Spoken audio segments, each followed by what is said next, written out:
বন্ধুরা, শীতকাল প্রায়, পুজো এসে গেছে, পুজো শেষ। এখন মূলা শাক উঠে গেছে।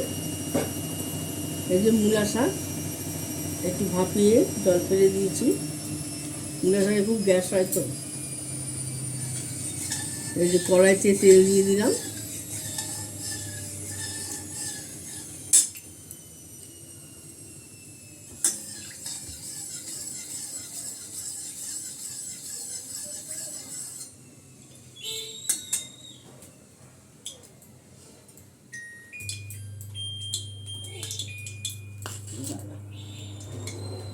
রসুনটা ফোড়ন দিয়ে দিলাম।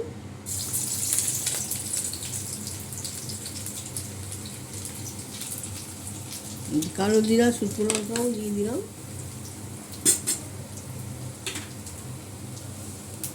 লঙ্কা দিয়ে দিলাম।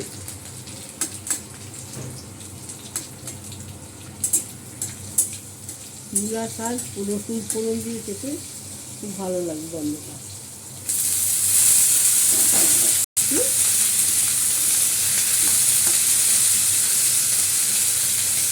একটু নুন দিয়ে দিলাম।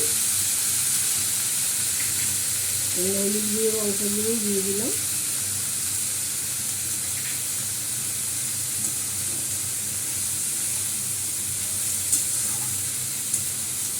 এই শীতকালে এই মূলা শাক এখন কচি কচি মূলো উঠেছে, শাক উঠেছে।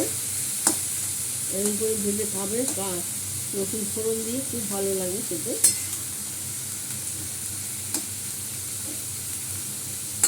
বন্ধুরা, লাইক শেয়ার কমেন্টস করে দেবেন। ফেসবুক থেকে দেখলে পেজটা একটু ফলো করে দেবেন। একটু বেশি করে সবাই ফলো করবেন, আমার প্রচুর ফলোয়ার্সের দরকার। আর ইউটিউব থেকে দেখলে একটু সাবস্ক্রাইব করে দেবেন। সাবস্ক্রাইবার বাড়লে ফলোয়ার্স তো বাড়বে। বন্ধুরা, আমাকে একটু হেল্প করুন। এটা একটু ঢাকা দিয়ে রাখি।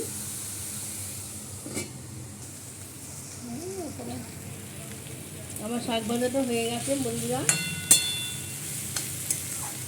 শীতকালে এইভাবে মূলা শাক ভেজে খাবেন, খুব ভালো লাগে। আর একটু চিনি দিয়ে দিলাম। নমস্কার। লাইক শেয়ার কমেন্ট করে দেবেন আর একটু ফলো করে দেবেন পেজটা, তাহলে আর নোটিফিকেশন চলে যাবে। সাবস্ক্রাইব করে দেবেন। নমস্কার। আমি ব্লগটা আমি এখানে শেষ করলাম।